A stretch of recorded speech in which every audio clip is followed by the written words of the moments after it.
Take two. What's in the first take? Don't worry about it. Nothing you need to know about.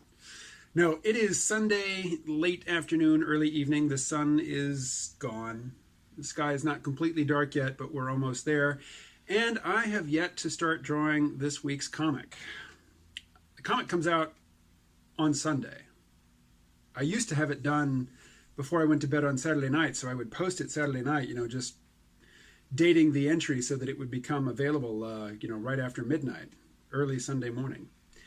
And now, here it is, dark on a Sunday, and I'm just now getting down to the drawing. It's written. I've got a layout. It's pretty much composed in my head. I just have to go through the formal exercise of drawing the damn thing, which will take several hours. But I just can't seem to start until that deadline is not only breathing down my neck, but is close enough to stretch out its tongue and lick the salt off the back of my neck and maybe, take a little nibble, pierce the skin with its fangs and sip at my blood before I can motivate myself to start drawing.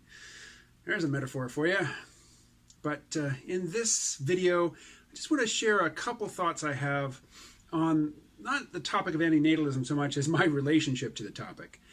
Somebody posted a comment yesterday where they this is somebody who's been following my stuff since long before I moved here to YouTube. And they learned about antinatalism from me a few years ago, probably somewhere around 2014, 2015, when I was fresh off reading Thomas Ligotti's book, The Conspiracy Against the Human Race, A Contrivance of Horror. And I recorded conversations with various people on the topic of antinatalism then. Ironically or unfortunately or something, those episodes of the C-ROM podcast are not available anywhere on the web right now. I will have to dig them out of the offline archive and get them back up again. But I had some really good conversations, some really thoughtful conversations with thoughtful people on topics that cluster under the title of antinatalism. And it wasn't until I started getting all the feedback from my 2 scripted antinatalism videos from October of 2016 that I started to sour on the topic. But now that I, regularly receive this very, just to say low quality feedback is such an understatement, but we'll just leave it at that. It's not that kind of video. I'm not picking on the antinatalists in this one. I'm just putting together some thoughts.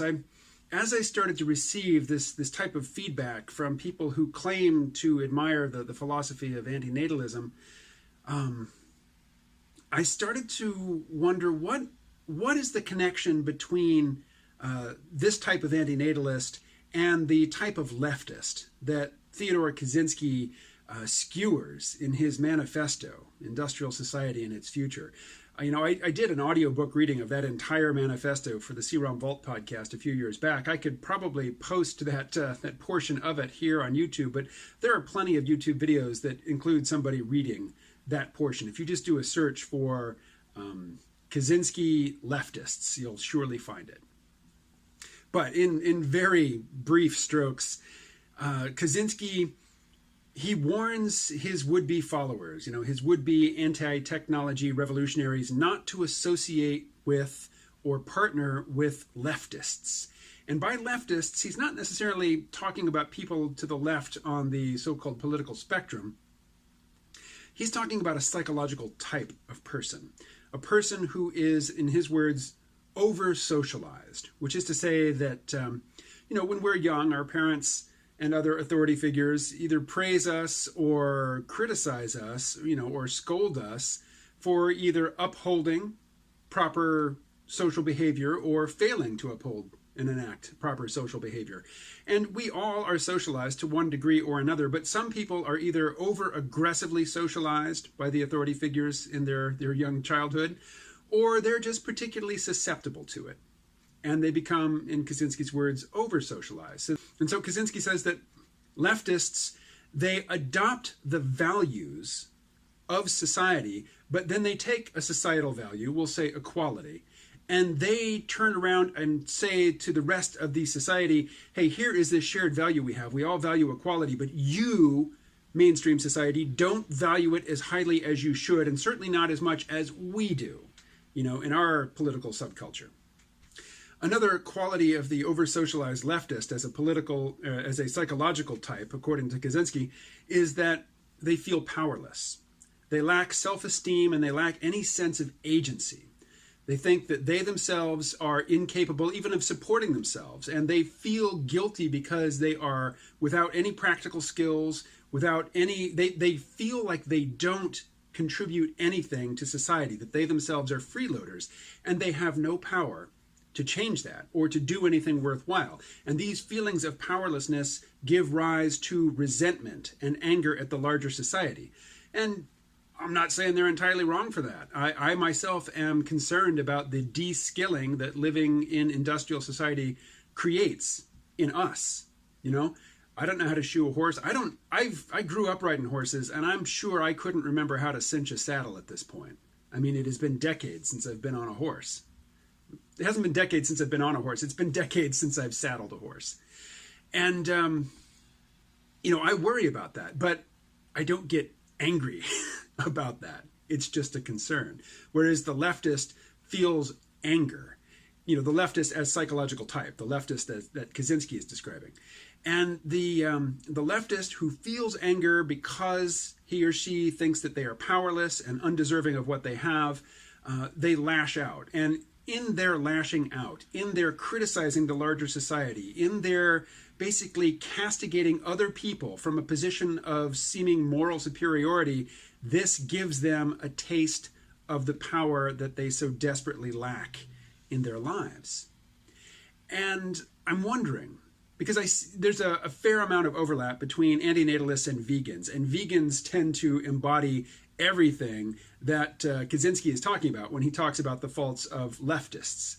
And I wonder, I'm just wondering, is it fair to count antinatalists as leftists? Not for their political stance, but just, because they fit the psychological type that Kaczynski is describing. And it seems like they do to a large extent, but I notice there's one glaring exception in how antinatalists are different from leftists, as Kaczynski describes them. And that is that whereas leftists basically take a commonly held societal value, like equality, and they push it further than the rest of the society does, and then they turn around and criticize the rest of the society for failing to uphold this value, antinatalists reject a commonly held value, that is the value that we place on human life. The antinatalists, some antinatalists value human life, and because they value it, they don't want people to suffer. And so they say we shouldn't have any more kids to prevent suffering. But a lot of people who take it, whose antinatalism is infused with nihilism, like so-called ethylism, these are the folks that I think they seem the most like the Kaczynskian leftists, but they are different in that they are not agreeing with the larger society and then claiming just to uphold the values of society more than the rest of society. They are explicitly rejecting a core fundamental value of our society, and that is the value that we place on life, the value that we place on birth, the generally positive feelings that we have around conception, pregnancy, childbirth, infancy, taking care of children, that sort of thing. All of that makes the antinatalists sick.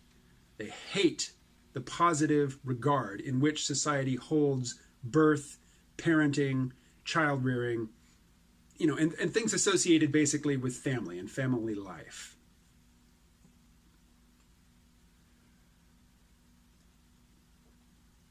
So I'm not driving toward a huge conclusion with this video. It's just basically one observation that a lot of antinatalists that I encounter online seem to conform to the mold that Kaczynski has laid out in his manifesto regarding leftists. But they are different from leftists as Kaczynski describes them in this one respect. They absolutely embrace a value which is entirely counter to a commonly held societal value. So I guess I'll just leave it there. Keep asking questions. I am reading them, even if I'm not answering them in the comments. If I don't answer your question, but you've obviously, taken a lot of time to craft your question, you proofread it, spell checked it, put in all the right punctuation and paragraph breaks, and I didn't respond to it, in all likelihood, I'll respond to it in a video at this point. In the future, who can say? I don't get that many comments, but I already find it difficult to keep track of them. So now might be your window of opportunity to get your question in such that it gets answered not only on the page, but in a video. All right, thank you so much for watching. I will talk to you again tomorrow. Wish me perseverance in getting this comic done tonight.